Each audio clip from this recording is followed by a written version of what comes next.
What's going on, everybody? Welcome to the Rewind, where we break down the Sunday morning sermon at City of Light Church. I'm Derek. And I'm Julius. And this past weekend, we had a celebration. Everybody, go ahead and put your high fives in the chat. Put the number 5 in the chat because we just celebrated our 5th year anniversary at City of Light Church. And it was remarkable. I will preface that with saying I did not attend the block party on Saturday, so I am upset. But I saw the videos. It was lit. I saw the amazing food. I saw the vendors. Lit. I saw the performances. So it was a great event, and so thankful for all of those who came out, who participated, who served. We give you all the praise, all the thanks for just being a part of our City of Light family here. And and then on Sunday, we had a great message which was called Ready for What's Next. And let's go ahead and take a look at our first clip right now. But what we do know is that this thorn was something that kept Paul close to the cross. We know that this thorn, this difficulty that Paul experienced, was something that kept him on his knees praying before the Father. Because he had so much giftedness, he had so much talent, he had so much creativity that if he didn't have a limiter put on his life, if he didn't have something that would redirect his attention, he would blow it. He would think that he was so great that maybe he didn't need God. So as I watched that clip, and as Pastor Brian was referencing Paul and the thorn, and the thorn being the reason why he needs to depend on God, I'll be the first to say I'm definitely far from perfect.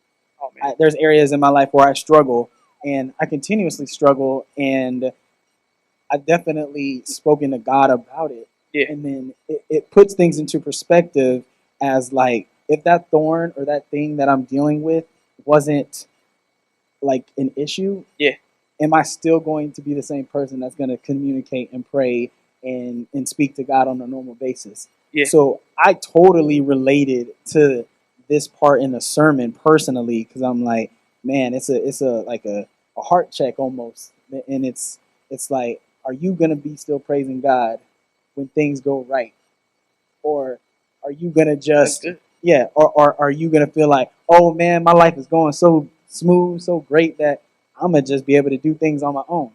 Wrong. Like, no, that's not how it should be. We need to communicate with God during the good, during the bad, the ugly, and it should be a consistent relationship. And I myself personally don't ever want to be in a position to where I feel like I'm too good to like need to go to God, because the only way that I'm up here on the stage today with you is by the grace of God. The only reason that I found City of Light to begin with, me moving from a faraway state up to Wisconsin, is because of the grace of God, man. And like the things that I have and the things that I don't have is because of the grace of God. And I look at things holistically and where I'm at in that I need God each and every day. And it's something that I don't want to be without as I, continue my walk with Christ, and just never want to feel like my life is too good to not rely on God, because anywhere that I've been to this point is because God got me here, and I want to continue to have that relationship so he can take me to somewhere I don't even see yet. Yeah. And who knows how that's going to be blessed in my life, and how that could be blessed in your life at home, when you continue to walk with God. No, that's real.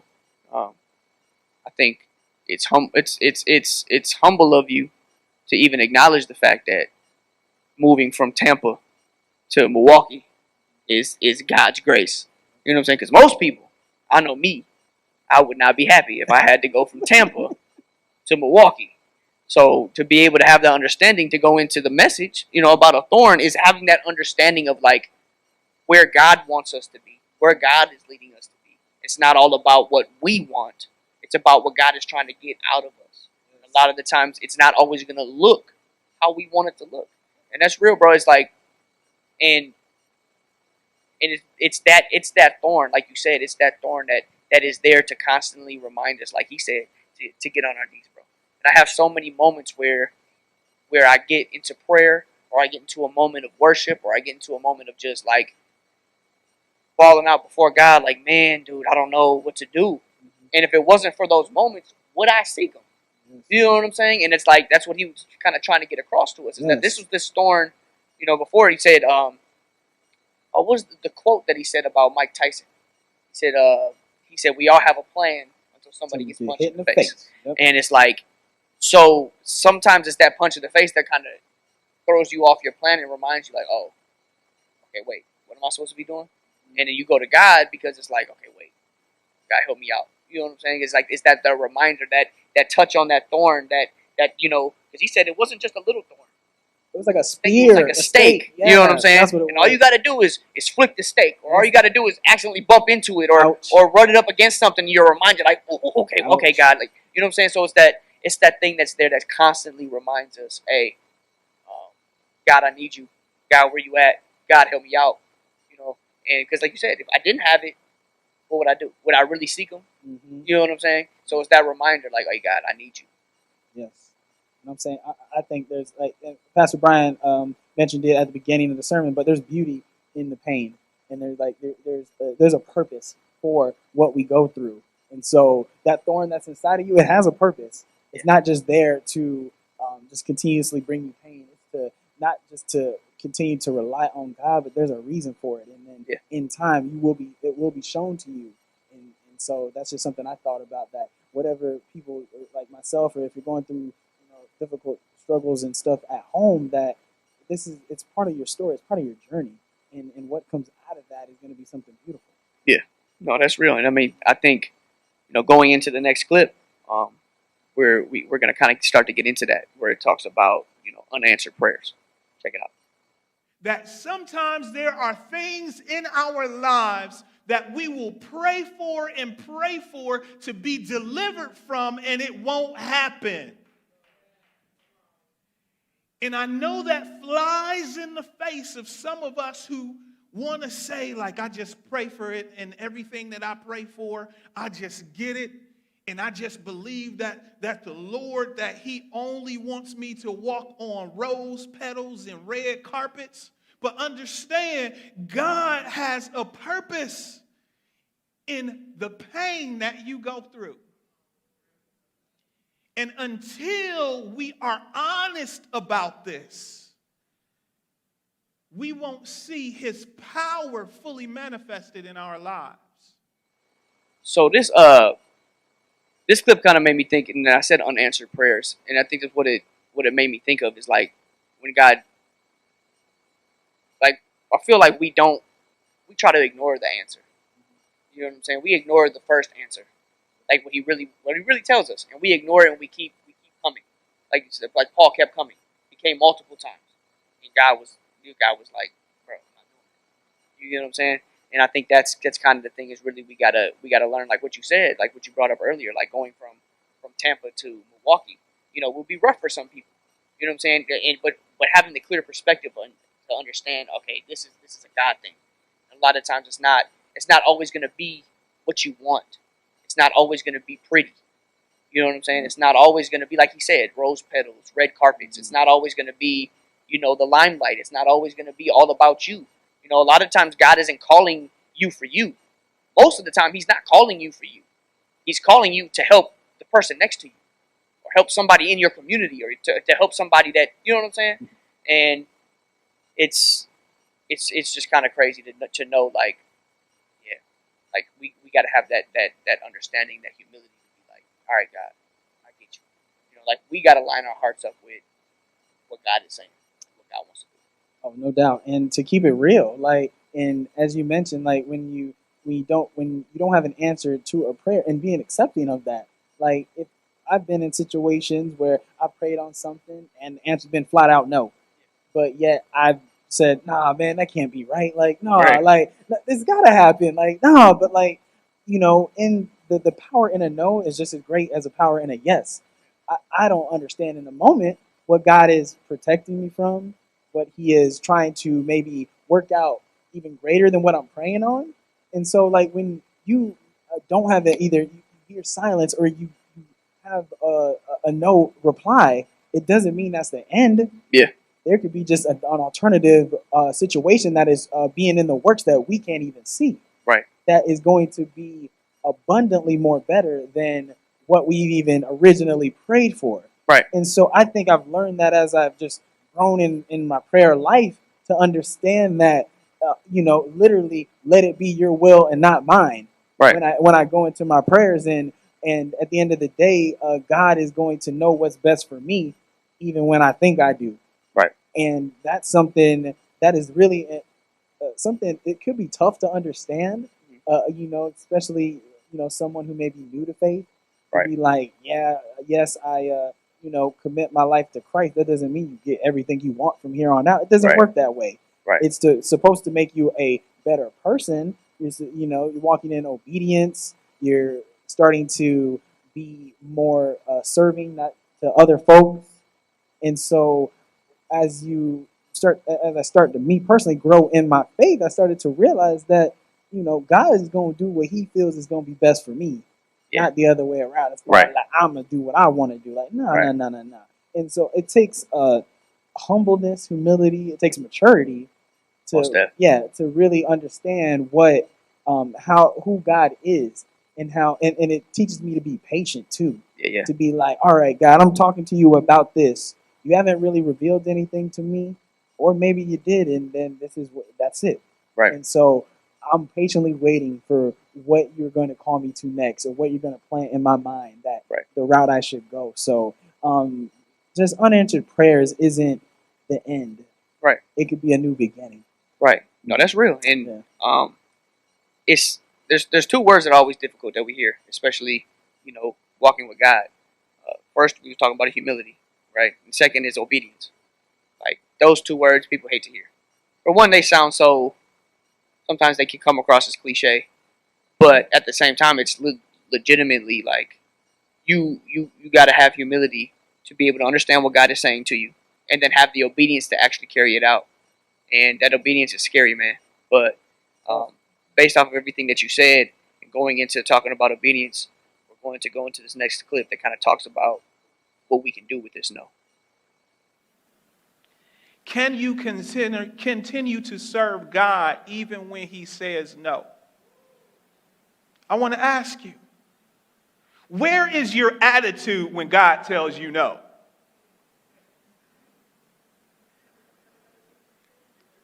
We laughing because I'm reading your mail right now.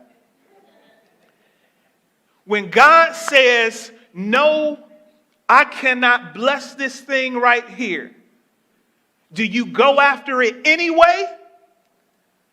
Or do you say, God, I trust you? Look, God's no, and I said this years ago, I'm bringing it back. God's no is as blessed as His yes.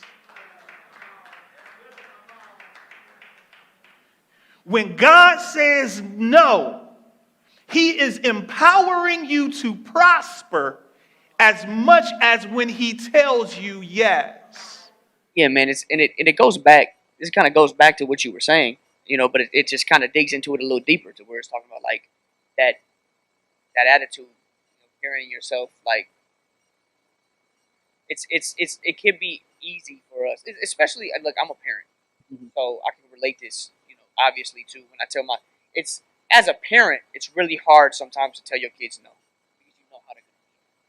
You know what I'm saying? The great thing about God is He knows where it's going. For me, as a parent, I'm a human. Sometimes it's like I'm gonna just say yes, so I don't got to deal with their attitude.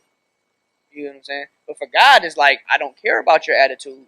I told you no because I know that this no is leading you where I need it to go, where I need you to be, where I need you to what I need you to do. I know that it's leading for us. It's kind of sometimes it's like, should I say no to the good thing? I know she's gonna spaz out if I don't say she can have no. Okay. Calm down. You can have a cookie tomorrow. You know what I'm saying? And it's like, because we know, and that's the stuff we put God through. You get what I'm saying? Like that's the stuff God has to deal with, and He'll just look like, I don't care. And sometimes though, if we whine enough, He'll change it to a yes just so we can go through it and be like, dang, I should have just listened to the no. You know what I'm saying? Like He'll allow us to go through something to be like, Okay. You want to bump your head? Yep. Do you really want to? I told you no. I know the outcome and you don't. Do you really want to bump your head? And that sometimes that's how we learn too. We bump our heads, even though we don't have to bump our heads. Somebody clearly that has the experience, somebody that's been through it, would tell us, bro, don't go that route. I know where it's going. And we're like, no, I got to try it for myself. I'm not you. I'm not you. And then we do it, bump our head the same way. Now we embarrassed. Now we salty. Now we humiliated. And all we had to do was listen to the no. You know what I'm saying? Woo, that was a really great point about hard-headedness. You're going to get the same results. Yeah. Yeah. That's the wonderful and beautiful thing about God, though, is that he sees the outcome that we don't. And so when he does tell you no, it's probably because he's like, this wasn't a good fit for you. I see something better. But we're not going to understand in the moment. Some people may be hard-headed, and they're going to be like, nah, I really want to see this play out, so I'm going to keep praying or working towards it. And then, like you said, at a certain point, God's going to be like, all right, player, I'm going to let you do you. And you end up with the negative result that you didn't want. Yeah. So now you wasted your personal time when, ironically... But God, I put so much work into it. And God was like, I told you this wasn't the move that you needed to make. And so you wanted to waste this time, then I'm going to let you do it. But it's a checkpoint to be like, all right, when you speak, I'm going to be obedient to you. Yeah. I'm going to listen to you. When you tell me no, I'm not going to stop praising you. Yeah. I'm going to just understand that, Lord, I trust you still, and I'm going to see what's next. Right. I'm not going to throw a tantrum. I'm not going to, get upset and not go to church on Sunday and stop praying. Like, nah, man, like, you got to, it's just that spiritual maturity, that prayer maturity to understand that, God's no is as good as a yes. Right. And we just don't know what he's protecting us from, what he's setting us up for. You know why, though? You know why it's so good? Why the no can be so good as a yes? Because he's still talking to you. I think we forget that. It's that, bro, God told me no. Like, I prayed, and God said no. You know what I'm saying? Like, but we get so caught up in, why? Why can't I do it, God? Instead of the fact that, bro, God is talking to you. You know what I'm saying? Like, you should just be in reference to the fact, like, okay, God told me no. Listening, man. Like, God told me no. I'm good. He cares about my plans. He cares about my plans so much that he wants to tell me not to do them. Yes. Because it's like, your plans are not my plans. Exactly. So I need you to chill. Everybody, he needs you to chill sometimes. Chill and just appreciate the fact that he told you no. Because God's presence is the most important thing. Exactly. Whether it be a yes, whether it be a no, his presence is what's important. And the fact that we have his presence is enough. Exactly. From a human earthly perspective, no has a negative connotation. Right. And so when we hear that word, or if we hear it from God, we're just like, man, like, you just get disappointed. But nah, that communication is alive, and he cares so much that he gave you a response. He didn't leave you out in the darkness stranded. He said, I'm going to just tell you no. And that's that. Right. And just listen to me. And so, and there's a reason for acquiring a no, because if we always got yes, we'd be unlimited with probably the possibilities of what we think we could do. Yeah. But there's a reason why God said no, and we'll take it to this next clip and show you why. And basically it's this. The sports car that you would have, it could go maybe 200 miles an hour, right? But in order for you to obey the laws, a mechanical device is put on the car so it only goes to 100. So for some of us, our limiter is that thorn in our flesh. For some of us, it's that no that God is telling us, that difficulty, that discomfort that's keeping us before the face of God. Because if we could go to 200, we would crash. If we could go 200, not only would we mess up our lives, but we would mess up other people's lives as well. Bro, that limiter. That was good, bro. That Purpose. just there's a reason why that as a human, and this was good because it made me think of another message that I heard that relates to this is that we have a certain amount of we have potential as humans, but you're not going to meet all of your potential. Mm-hmm. Like, yes, we're here to reach our God-given potential, but some of that potential that we have isn't necessary. I wouldn't say it's not God-given, but it's there, but it's not where you're supposed to be. And we have so much different things that there was so much Jesus could have did, but he was limited, Mm-hmm. and he limited himself to the cross, even though he could have called down an army of angels to come save him. His potential was he could have called down the army, but he didn't. He hung on the cross because he had a job to do. And I think that's where we got to remember is like we have limiters on us to keep us in that walk with God, to keep us to understand. All right, God, what do you need to do with me? Because I could burn myself out going 200, and I have that capability. But under you, I have that limit, and I only want to do as much as you would allow me to do, as much as you need me to do, because I'm tearing myself up. You know what I'm saying? Trying to go 200, and then I could possibly end up not only crashing and burning, but messing somebody else's life up too. Because what am I crashing into? I'm going 200. There's somebody else out there, and I'm crashing it. So now I ruin myself, and I mess somebody else's situation up. You know what I'm saying? I got you. Or I run into the tree, knock the tree over, then that messes somebody, not falls on the other side of the tree road, stops them, they run it. You know what I'm saying? So it's like we have to, under God, yes, we might have a limitation under God, but it's where we're supposed to be. Exactly. Out there, it's too broad of a road for me just to go, I'm going 200. I'm going all out. I'm burning myself out and then we never really live up to the potential that God wanted us to live up to because we're too busy in what we think our potential is. Yeah, when I heard that message or this part of the message, it made me think about the spiritual gifts sermons and how like when we took our tests, we were gifted in certain areas. Did you get all like 10s and were you all good in every area? Nope. No. There's limits. God has Administration, I tell uniquely designed us. God has uniquely designed us to be proficient in key areas. Yeah. We aren't. If we were all superheroes, man, and like what?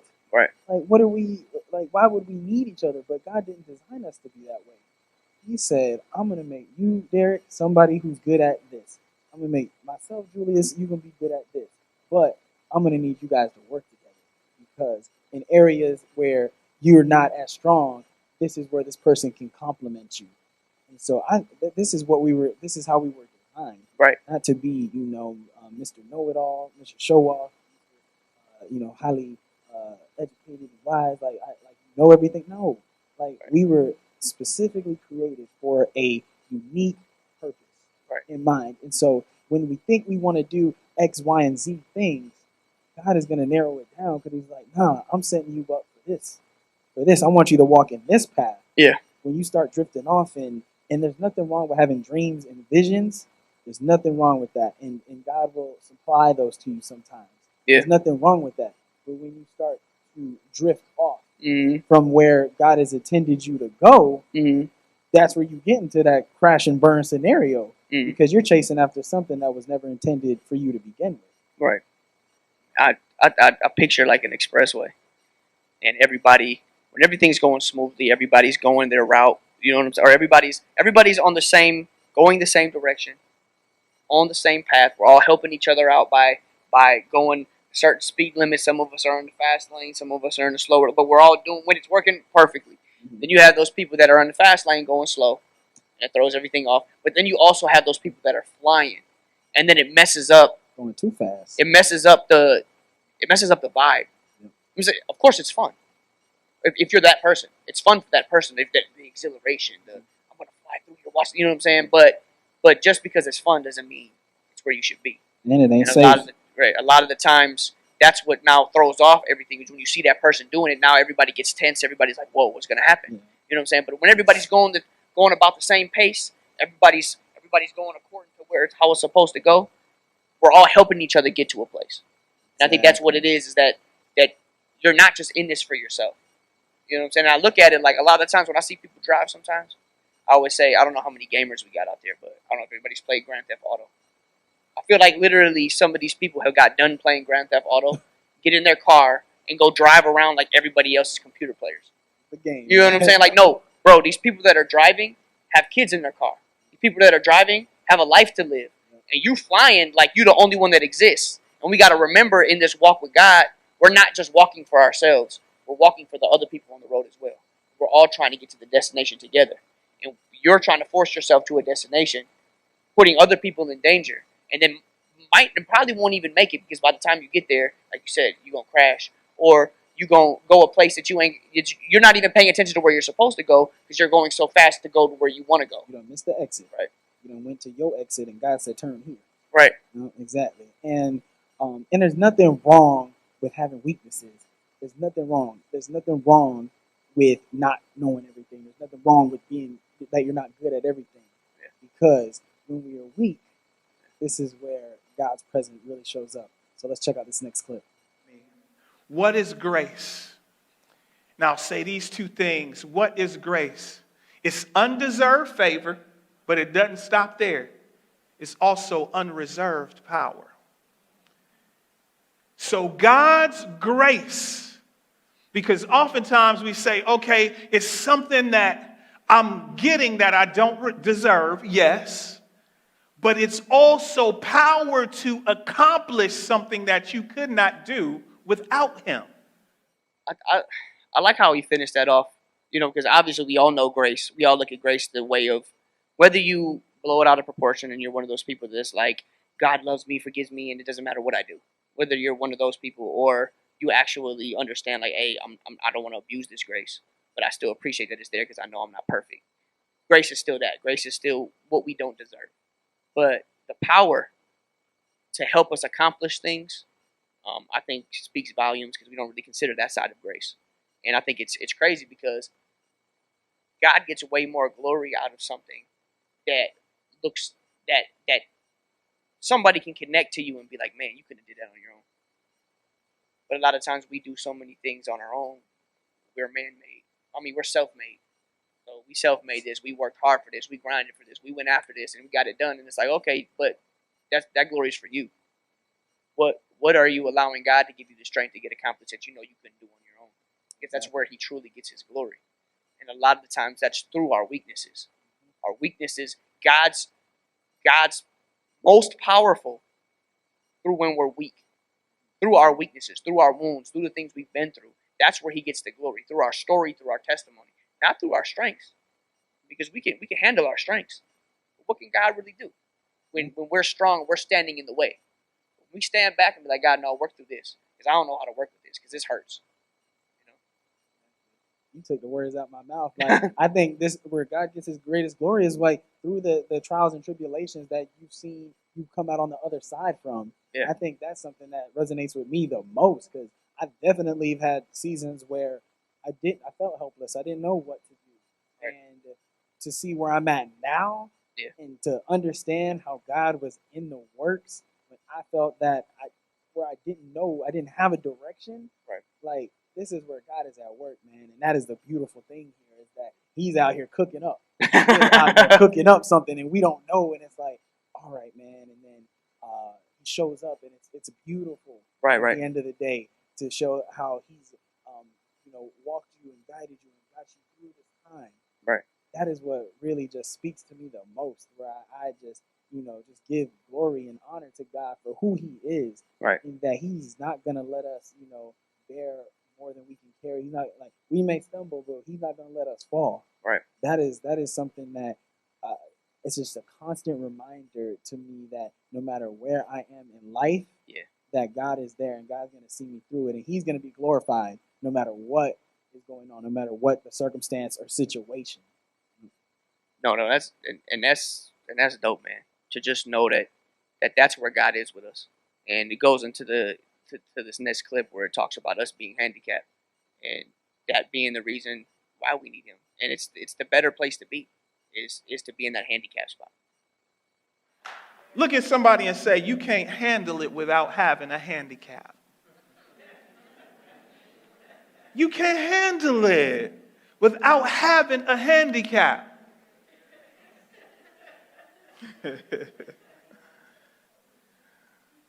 All your desires fully functioning, you would burn your house down.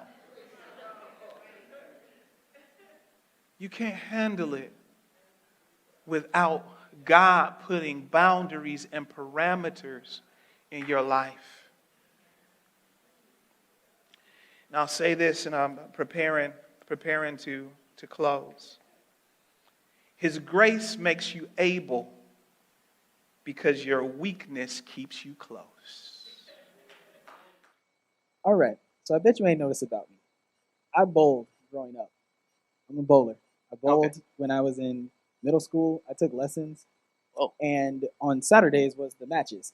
And So we gotta go bowling. Is what you're saying? yeah, we can do that. We can run that. Okay. But anybody who bowls, let's go. especially in leagues- Y'all invited. Let's go. in leagues, if you if you're the team that and you know it's based off of previous scores and whatnot. If you're the team that is not as good, it's a team of three versus three. If you're the team that's not as good as the others, you get a handicap because they know that the other team bowling averages are better. So they'll start you with like a plus 100 or whatever. So that other team, they're that good. So this is what whatever the little algorithm that they came up with, and this is the number that they provided. This is what they are giving you to spot you because they know that other team is that good. Okay. So as I was listening to that message, I was like, yeah, we have a handicap for a purpose because I can't beat these other bowlers if we go head to head because these other bowlers are better. Their scores are shown that like throughout the previous matches that they're a better team. Right. And so when I think about a handicap, it's like I have this handicap as an assistance. Yeah. I have this handicap as it's a help. It's a way for me to continuously depend on God. And so as I think about, I know it's just ironic that I'm thinking about that's what I'm thinking about bowling, but like there's a reason for a handicap, man. Yeah. There's a reason. Like, I wouldn't be able to do this on my own. And so I get these points spotted to me so I can be successful. Right. So I have a chance at winning. They probably be mad too. Yeah. And so I don't look at handicap as a bad thing. I look at it as like it's a you get hurt, you got a crutch. It's to help you be mobile still, not to just help you finish. Right? Help you run the race with endurance. And so I'm sorry, that's just what spoke to me when I think about handicap, man. I had a little something too. No, go ahead, man. No, it speaks because I imagine they'd be mad. You ever be like, you ever been walking from far away in the parking lot, and then you see somebody pull up into a handicap spot, and you're like, oh, they ain't got no sticker. Okay, that's not what I'm talking about. Oh, they better chill. You better not park in a handicap spot. You ain't got no sticker, okay? But the ones that got the sticker, okay, they got the handicap. So it means they get to park closer to the doorway. Yes. That's an aid. That's a help. Like he said, your weakness gets you closer. Because I allow myself to walk handicapped, to be handicapped, and to need God in my life. It allows me to be closer. You know what I'm saying? I have to work harder if I want to do it on my own. Because, speak on it. Listen. Speak on it. The scripture says, broad is the road to destruction. You go into a parking lot, how many regular spots are there? A bunch of them. How many handicap spots are there? 5, 6. It's a narrow path to humble yourself. Yes. Be obedient to the plan that God has for you. But it pays off because you're closer. You're closer to the plan. You're closer to the grace. You're closer to everything that you need. You didn't decide to do it on your own and walk all the way from across the parking lot because it's so full. Yes. All those spots are full. So you're not going to be able to get close because everybody's trying to do it their own way. It's broad. You get what I'm saying? It's broad. So so now you got to get a spot far away. And you're probably not even going to make it to the door. But you accept that handicap in your life. There's a spot for you. And it's close to the door. And you're able to get everything you need. You ain't even got to work hard. Exactly. I'm gonna start parking close on church on Sundays, man. No. I'm sorry, no. Yeah, so man, it's beautifully put, man, how a handicap can really help us and makes us choose that narrow path. Yeah. That the path that is more so God is seeking out for us, rather than going down those broad roads and a lot of twists and turns and potholes and debris all in the way. Yeah. That doesn't really help us get to where we need to be. But having that handicap, being able to rely and depend on God, that's all He wants from us, man. He wants us to just seek Him out, to be obedient to His word, and to just follow Him. Yeah, man. Bro, the narrow. Because when we hear narrow path, bro, we back up. We get scared of narrow path because we're like, oh, I gotta do so much to be on this A narrow little path. controlling Yeah, too. Like this is the route I But have to really, not even realizing that it's so much easier because the pressure isn't on you. Your reliance is on God. So I get this spot that's close to God, and I get to walk on this path. He's helping me walk. It's scary to be out in that broad road because you don't really know where you're going. But you know what I'm saying? But being able to walk with God and walk in that narrow path, it's not so much about what you do. It's about the fact that you have Him with you.